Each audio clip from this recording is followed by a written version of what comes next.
million questions, multiple broad questions that you guys want to ask her. That will probably be okay. Miss Kay Hissel out here, she's got a microphone and she's going to be taking it to you guys if you want to ask a question. Please ask questions. Makes it so much more fun. She's really a blast in panels. We had a lot of fun last Yeah, time. we did. Yeah. Yep. My mom was like, "Oh my God, you made it!" I was like, "Yeah, Mom, we made it." It's the pinnacle of my existence right here. Yeah. Oh, Okay, is the floor open? Yeah. It's Okay, open. great. I was just like, Raise your hands. so awesome. Oh, thank you. I'm CJ, by the way, Hi, and CJ. so I just a comment about what I've noticed in a lot of your characters and the way that the way that you go on. Hold your mic up. Yeah, you. Oh, there we go. So a lot of your characters are so low key and calm until it hits the fan, and then it just explodes when you just lose it. Like in the Frighteners, that character, she was so kind of. Yeah, I don't think she was very low key. Just saying. Yeah. How many people did I kill? Yeah. No. I mean, yeah, and that, I love that. Like. The calmness in the characters, and then when stuff happens, then maybe that's not the best example, but No, oh, I understand. the critters. I watched Critters the other night. I'm lucky that I get parts where I can play big arcs. Right. Yeah. Right. And so there was you, there was Melinda Dillon, and Terry Garr was kind of like the mothers that raised me from a TV set while my mother worked. So I appreciate that. Thank you. Yes, we competed for many roles, the three of us. Okay. Awesome. Thank you. Thank you very much. Thank you very much. Not all at once, everybody. Who's next?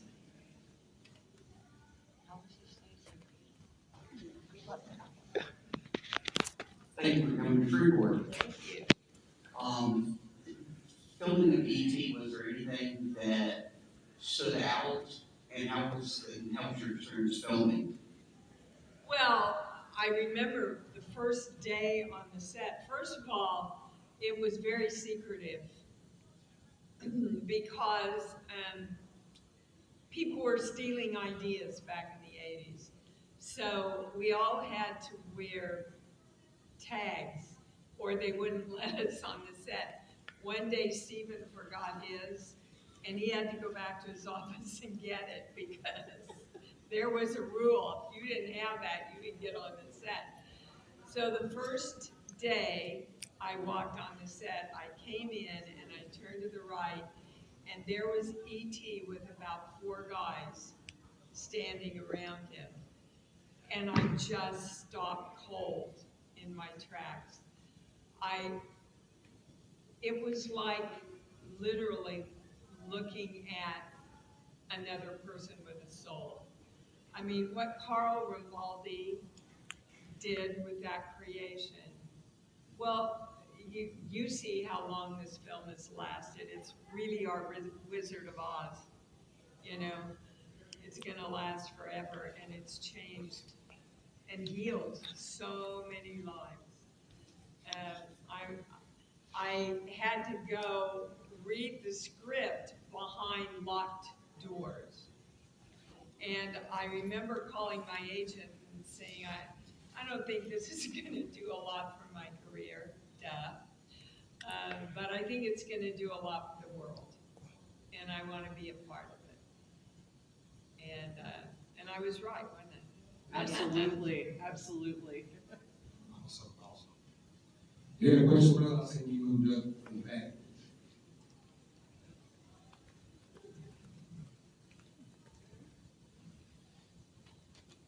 I can't remember how old I was when I first saw Voodoo.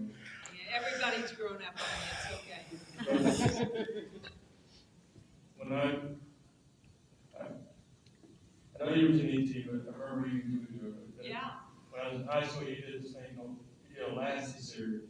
Yes, the new Lassie. What was the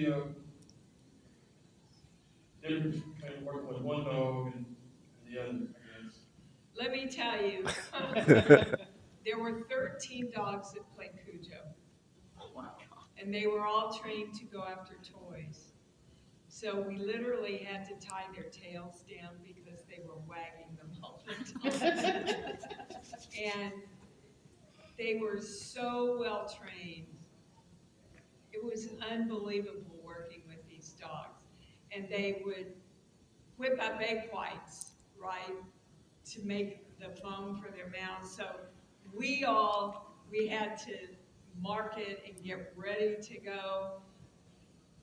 And then they would put the egg whites and get the dogs ready, because the minute that egg white went on those dogs, we had to shoot. Otherwise, they were just licking it all off and having a grand old time.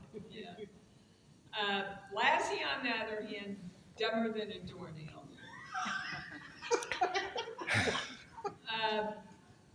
They happened to find a direct descendant from the original Lassie, but he had never been trained. He had been a house pet. And so he had about 6 months to train. And I remember the first day on the set, there was this big scene where all the family has to pass these socks around. And the last shot, the little boy throws the socks to Lassie and he catches them. So when you're working with an animal, you can't overwork them. You can overwork the people, but you can't overwork the animal. So we had shot the whole scene with these damn pairs of socks. And we brought Lassie in, and the trainer goes, "Oh no, you can't throw socks at him. He doesn't know how to do that yet." And I kind of looked at the director. I said, "Did we have a production meeting about this?" So they brought in Lassie's stand-in, which was much scrawnier and smaller than real Lassie. So they got a shot of the real Lassie, and then from the side, they got a close-up of her stand-in catching the socks. So, when you work with animals or CG things, you have to be very patient as an actor. Are you me in E.T.? That's awesome. Stand up, let everybody see your outfit. Look at that. That's awesome. Come on, you have questions. Yeah. All right. Um, um, sorry. Anyway, just 2 questions. And one, have you actually been to the ET ride since the movie? Oh, yes. It's my favorite. Yeah. It's my favorite. I've been on the ET. I opened the one in Florida. Oh, wow.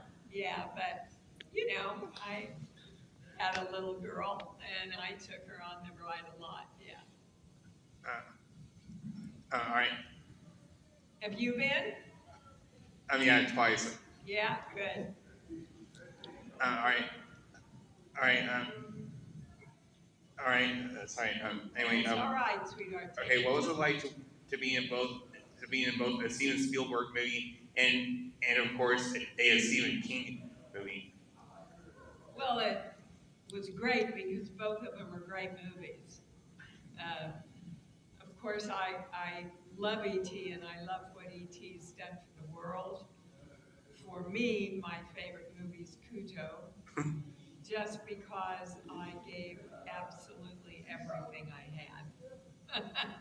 Every emotion, every piece of energy I had. Yeah, They treated me for exhaustion for 3 weeks after that movie. Yeah. Your body doesn't understand your acting. So your body chemically goes through everything you go through when you really are in fear and fight or flight. So it can take a toll on you, ask Katharine Hepburn. It's a good question. Yeah, it was a good question. Hi, it's truly an honor to meet you. Aw, thank you. What's your name? Stephanie. Hi. Hi. My question is this: I recently saw an older television movie that you did, I think, with Tracy Gold called "She's No Angel," Uh-huh. and I know you've done a few television A few, Lifetime yeah. films. What? Like, about 150. Oh, Yeah. I'm sorry. That's all right. Which one was your favorite? And which one was like the most challenging? Um, My Sorry, sorry. favorite movie of the week was called Texas Cadet Murders. And it wasn't one of my bigger parts. I think I had 3 scenes in it. Actually, my agent said to me, well, you know, Dee, you've got an offer for this. I don't know if you're going to want to do it. It's only 3 scenes. I read the first scene, which was a 5-minute scene where I received the news that my daughter has been murdered. And I shut the script and I called my agent and I said, how much money do I have to pay them to let me do this? It's one of those roles where you think, I hope to God this never happens to me in my real life. And I have to do this as an actress. It just hit my heart so powerfully when I read it. I've done so many great movies of the week with so many great actors, but that one is one of my favorites, Texas Cadet Murders. Good question. Thank you.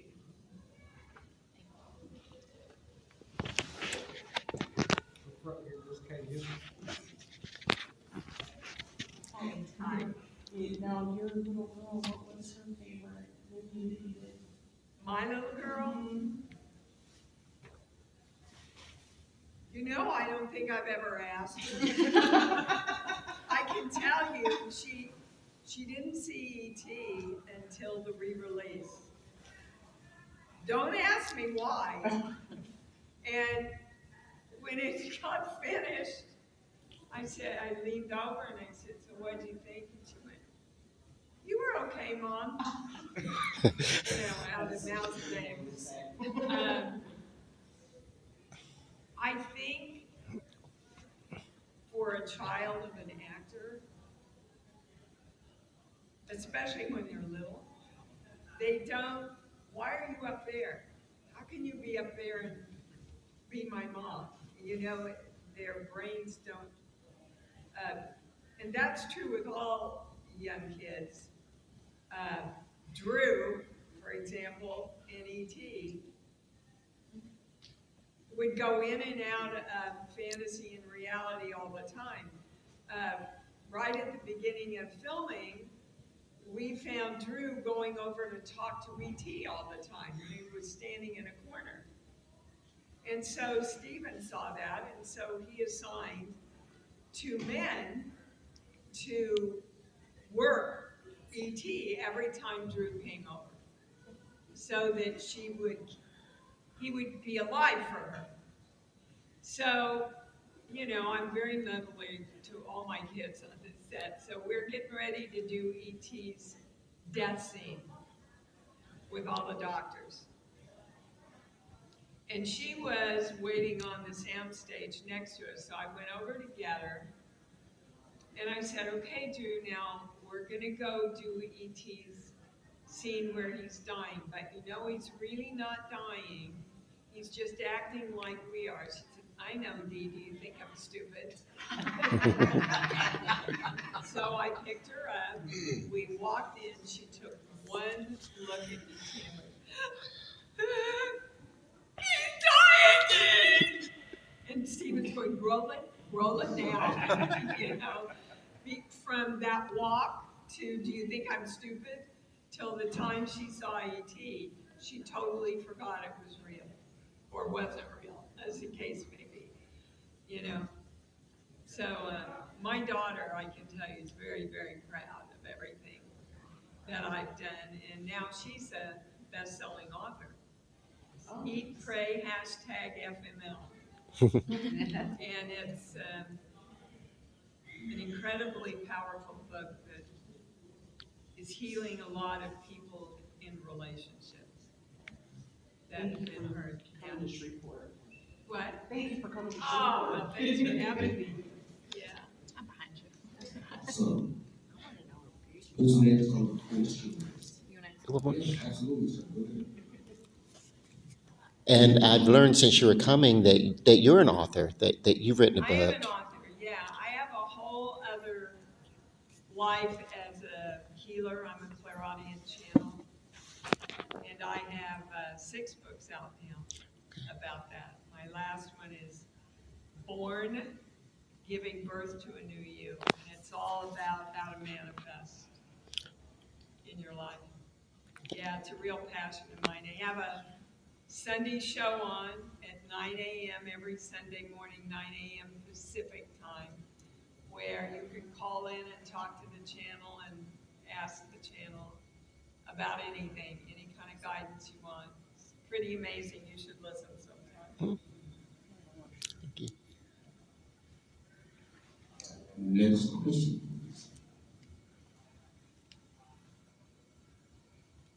Do you have another question?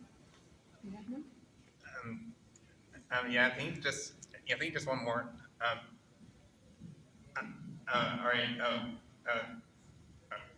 All right. So anyway, there was actually another movie like E.T. that came out in the '80s that had that will be honest, it kind of looked like it was just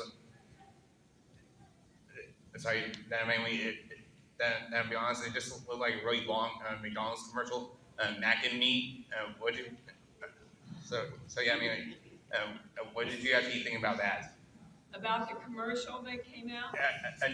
I know the movie Mac and Me that pretty much looked like as if it was just like a really long McDonald's commercial because it had like because it had that weird. Are you talking about the commercial that just came out like a year ago, Henry?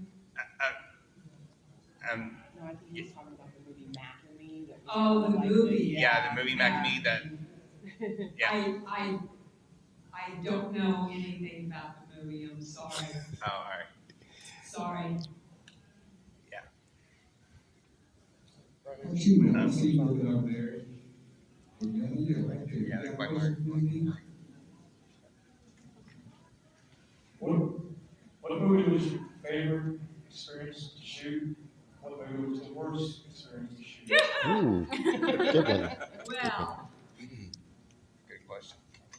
probably my best experience is a toss-up between 10 with Dudley Moore, whom I just adored working with, and The Howling, because I did that with my fiance, Christopher Stone.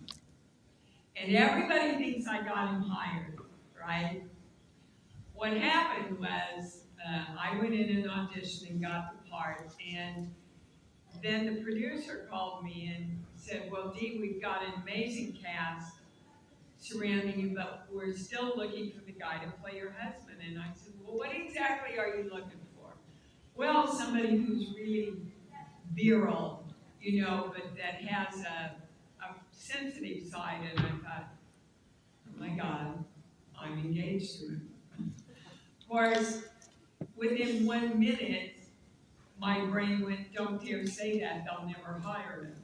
So I said, there's this guy, Christopher Smith or Stone, some kind of S word. I did chips with him. I think he might be right. So they went out, they found him, they tracked him down, he went in an audition and got the part. The next day, the producer calls me and he says, Steve, you know that guy you recommend? Well, we found him and we left him and we hired him, and I thought that I was calling him. I guess I called the wrong number, and I said, no, Dan, you called the right number. And there was this long pause, and he went, oh shit. And I said, look, You don't have to get two trailers, you only have to get one. So we ended up all being very good friends and having a great time. Hi, got a question? No, just waiting. Oh, just wait, hi there. Yeah. She's got the microphone, but make sure you're talking to the mic so people on video can hear you. Have you ever turned down an acting job and later gone back and said, I wish I had done that? Yes, yes, what's the name of it? It was Ron Howard's first movie, Cocoon. and it was about a hooker. And the girl from Cheers ended up doing the part. And there were a couple of other films. The only reason I turned it down was that I had an offer to do other things and wasn't available. But I've just always been really lucky to attract the roles that I'm really right for, you know? And I'm lucky too that I haven't gotten stuck. I go from Hallmark Christmas movies, which I just finished, 2 beautiful Christmas movies, to big time horror and everything in between. So I think, you know, I have easy access to my emotions, and that allows me to cross over into a lot of different genres. I didn't go looking for horror films, but horror films found me and they went, "You're mine now." So, and I just signed to do the guest star on the first segment of a new horror series, but I don't think I'm supposed to talk about it yet. Always restricted. Keep an eye out. I have a question. Yeah. Which horror movie have you been in what you say that I need to keep my kids away from, the little kids? Probably Cujo. Cujo? Yeah, because I would never, ever want to teach children to be afraid of dogs. I'm such a huge dog lover. And those dogs were so sweet. And that was the hardest thing doing Cujo, is that I couldn't go love on the dogs. Because you can't have access to them because they have to listen to the trainer, you know? I mean, they know that werewolves aren't real, you know, and you'd be surprised how many, and it's mostly men, adult men, who are afraid of ET. Because of that scene where everybody starts yelling when they see ET, you know, and as a kid, they got frightened, and I joked with them. I said, well, you're just wussy. You're just wussy if you can't get over that. But there's a lot, I hear that a lot, that scene where everybody was yelling. And I think Cujo is so intense, frightening, and those puppy dogs were so gentle, sweet. You got any new rescues since last time I talked to you? No, I've still got my freedom girl. I got a new one, so now Oh, yeah. 9? Oh, my Lord, I love you. I can't say no. You know, my little rescue dog, I looked for 3 months. And I kept going back to these same 3 shelters, and this one woman said, Dee, what the hell are you looking for? We've shown you all these beautiful purebred dogs. And I said, I know, but I believe a dog picks you, and I have not been chosen. She said, well, we've got this little female, she's in quarantine because she's got kennel cough, and they took all her puppies away from her, so her boobies were hanging down to the floor. I said, let me see her, I'll go see her. So I walked in, and she looked at me and took her little paw and tried to reach it out, and I said, let her out. and you gotta stand up, I gotta show you this. And she came over to me and did this. Oh. And just stood there. I said, don't even put her back in. Oh. And the woman looked at me and went, really? This one? And I said, I have been chosen. And that dog has been a soulmate of mine from the day I took her home. I don't think I've gone to the bathroom by myself in 8 years. Seriously. My newest when the mail lady called animal control because she knows that nobody been getting the mail. The dog had been outside for like 2 months. It's starting to get bad hot. And the neighbors talked to animal control. It was like, oh, they left, they moved, and we've been like throwing food over the fence and giving water in this little bowl or whatever. So he called me and sent me a picture, and he was like, I'm about to take this dog to pound. I said, no, you're not. I said, we can move me to come get it. I'll show the picture. Little bitty brown. And you don't know where he came from. Well, it was her name's Bella. And she was at that house, people moved and left her there. Little bitty I'd like brown. to find them. Yeah, you and me both. Oh She was my, so I sweet. don't get it. Do you get it? How anybody could do that to a baby or a puppy or a dog or anything that just don't understand. Makes me want to cry. See, that's why I do the films I do. Somebody tells me a bad story and I go, so come on, there's so many movies to ask about. You don't want to know. How many of you remember 10 with Dudley Moore? Few of you, huh? Yeah. I just loved doing that movie. My question is, has there ever been a moment in any of your films where you've gone off script and the director was just like, well, let's just leave it in there, let's see how it goes? I don't think I understood the question. Has there ever been a time that you went off script and the Oh, hell director yes. Let me tell you, that's when the magic happens. I'll give you an example. The big dinner scene in E.T. What? That's I know that scene. It's one of my favorite scenes. Yeah, and I say, Henry says, I say, why don't you call your father and tell him? I can't. He's in Mexico with Sally.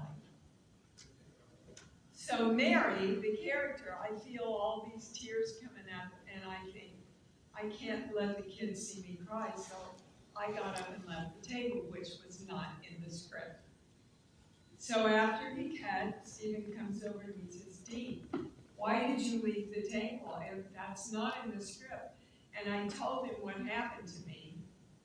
And he looked at me, and he turned around to his crew and said, you got 30 minutes. I need you to build me another wall in the kitchen with a sink with running water in it. So he can take me from the table over to the sink and bring me into that big close-up where I say he hates Mexico. And it all just happened because I listened to the character and he listened to the truthfulness of the character and expanded on that moment, which became a little diamond in the film. So that's, and it happened a lot with Dudley Moore. I mean, dear God, I was just trying to keep up with where he went. You never knew what Dudley was going to do. And it happened with Peter Jackson in The Frighteners. Those are the moments that really, that's when the magic happens, is when you're not so locked in that you can't go with the moment, you know, and your director trusts you, and I just had a scene in a TV show in the last 2 years, and my son had been in a very bad accident, and we didn't know, they didn't know if he was going to live. So the first scene, my husband and I are coming into the hospital, and we rehearse it, and I see the writer go over to the director, and the director came over to me and said, can you be a lot more emotional when you come in? And I took a breath and I said, I can be, and I'm telling you that's false. That's fake. And so he went over to the writer, and the writer came over to me. She said, what do you mean? And I said, that's not what you do. When you think a member or someone that you love is in jeopardy, you hold it together and you hope and you do whatever you have to do to get them and you through that. I said, if I emote everything right now, the audience, I've done it all for them, right up front. There's no ride for the audience at all. When you want me to break down, it's when we're waiting to see if he's going to take a breath, and he does. Then I break down. And she looked at me and, well, how do you know that? How do you know this? I said, because I walked in when my father had tried to commit suicide in my bed. And I looked at him, and I didn't go, ah, ah! No, I walked into the living room, and I said, Mommy, Daddy's hurt himself in my bed. And she got up, and she went and saw what happened, calmly went to the phone, called 911. When the paramedics came and we knew he was okay, everybody lost it. And then she looked at me and she said, all right, we'll try it your way. So after he took that breath, and I'm telling you, my legs went out from under me. Thank God I was working with an actor who knew me really well as my husband, and he caught me. And the tears came, and she ran into the set after they all cut. She said, thank you, Dee, you were right. You were so right, thank you. But it's important that all creative people on the set, all creative people, are given the respect to be able to come forward like that in their truth. Alan Davio, who shot E.T., came up with 2 or 3 priceless suggestions when we did E.T. And that's when really, and then somebody else has an idea, and then somebody else expands on that, and that's really when the magic happens for me. I'm done now. Who has a question? Okay. Come on, guys, ask one more question. She's got time for Okay, about good. one more question for the answer to. You got one right here? We'll get you. You go ahead, Okay. I'm a big horror genre fan. Good for you. And I was just wondering, are you a fan of this genre? I'm a fan of doing the genre. I am so wussy. My mother left me with my brother when I was about 8 years old, and she said, Dennis, you do not show her anything scary. So of course, he showed me Frankenstein's wife's birthday or some BS like that. Well, I came home, my mom came home, I was hysterical. She made me sleep with him for 2 months because I get so into it. A Quiet Place, I thought was brilliant, but it was the kind of horror film that you didn't see a lot, but psychologically, it just took you on, for me, took me on that ride. There's another one, Don't Look Now. Have y'all ever seen Don't Look Now? Julie Christie and Donald Sutherland. Oh, you never see anything? I watched the whole thing like this, and there's nothing to see, but it's all psychological, so I wish I could say I'm a junkie on it, but can't tell a lie. Well, you're great at it. Oh, thank you, thank you. Somebody, yeah. Would you mind sharing with us, what is a moment that you look back on with the fondest memories throughout your entire career that just brings laughter to you still to this day? That brings me laughter Yes, ma'am. of my career? Yes, ma'am.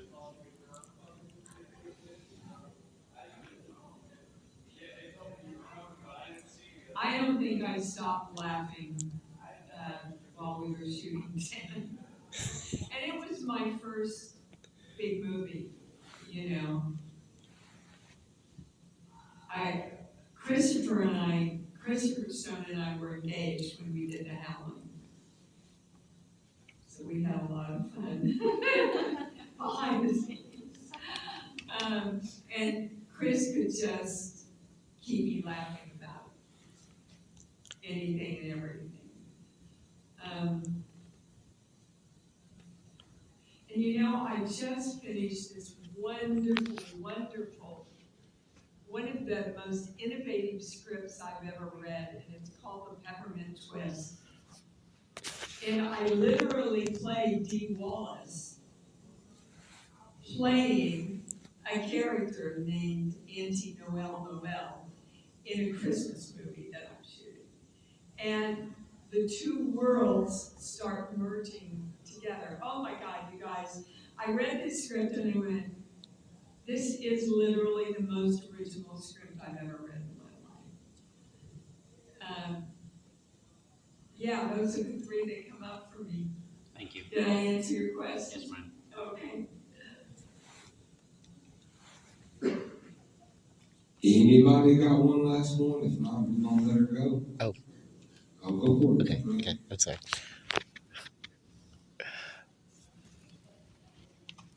Okay, so I would like if you could tell us anything about your experience with The Hills Have Eyes. Oh my gosh. The Hills Have Eyes. Okay. My first picture, well, actually, my first picture was a religious film called All the King's Horses, right into the horror film, which kind of sums up my whole career, by the way. It was a really tough shoot. It was in the Mojave Desert. We all stayed in one trailer. All the actors, you know, everybody was starting out, so nobody. And the bathroom broke. Wow. Yeah. So I spent a lot of time living in my car.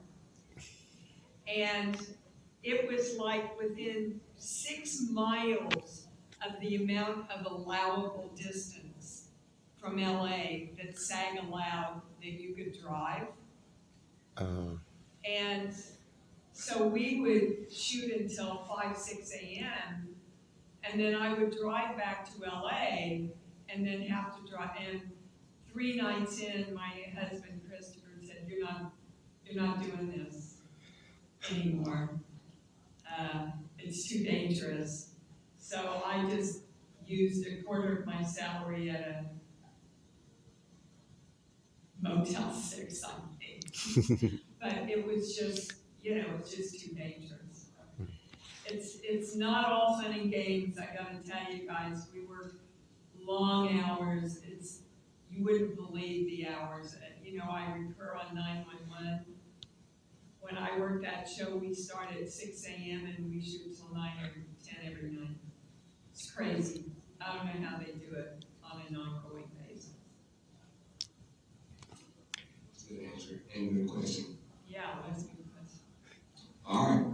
Anybody else? Yeah, absolutely. See, you get close to the end and everybody. Yeah. I hope Always. y'all come by the table. I've got some great pictures and some handmade figurines that are collector's items and some good stuff there. Yes, sir. As a fan of some of the really bad ones like Robo Croc, have you got any movie ideas that when you started reading it, you just said, what? Oh, yeah. Yeah, I've gotten many scripts in my career that, and you can tell by 10 pages in, you go, and we're gonna pass on this one. Yeah, if I don't think the script's good and I don't think I'm right for the parts, I won't do it. It's not fair to me, not fair to my fans, and not fair to the production. You know, somebody called me last year and said we want to do a sequel to Cujo. And my first question was, are you using real dogs or CGI? Oh no, we're doing it all CGI. I said, not interested. Because I think my fans would go, what the hell are you doing? You can't top that film. You cannot top what we did in that film. I'll give you one last story. You have time? Absolutely. Okay. So there's a scene where Danny gets all freaked out and he starts saying, I want my father! I want my father! And I say, all right, I'll get you your father!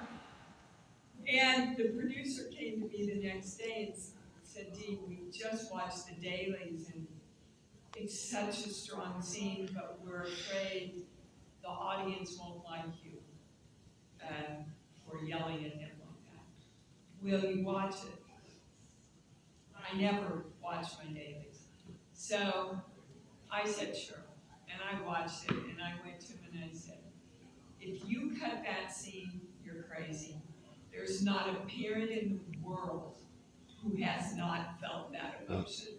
Whether they acted on it or not, I guarantee, and you know it was the best reviewed scene out of the entire movie that the reviewers reviewed. So, you know, sometimes actors just know.